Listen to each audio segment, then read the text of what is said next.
আসসালামু আলাইকুম ভাইরা। বাজার চললাম আমি এখন রুমে থেকে, আজ ছুটি ছিলাম। তা বাজারে গিয়ে মাছ নাহলে গোছ নেবো, গোছের মাছের দোকান যাই দিয়ে আপনাদের দেখাবো। ঠিক আছে, এই চললাম আমি, যাই দিয়ে আপনাদের দেখাবো যে কোথায় যাচ্ছি আমি। সাথে থাকবেন, কেউ চলে যাবেন না। আপনাদেরও দেখাই যে কোথায় যাচ্ছি বাজারে আমি।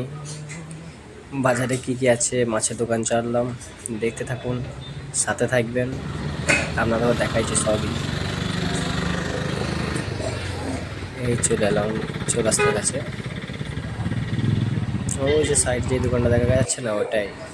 এই চলে এলাম, মাছ গোছ সবই বাজায়। আজ রবিবারে হাট বলে মনে হচ্ছে কিচ্ছু নাই। আরে বাবা, কিছুই তো নেই, একদম সেট। দেখি মুরগিগুলা দেখাই আপনাদের ঘরে, একটু দেখতে থাকুন। এই মুরগিও তো নাই আজকে, এই মুরগি লিয়া যাবে না, মাছই নিতে হবে আজকে, কিছু করার নেই। চলো চলুন, আজকে এই পর্যন্তই ভিডিওটা থাকলো। আবার কালকে ইনশাল্লাহ আল্লাহ যদি মাছি রাখে, কালকে আবার একটা ভিডিও দেবো আপনাদেরও দেখানোর জন্য। টাটা।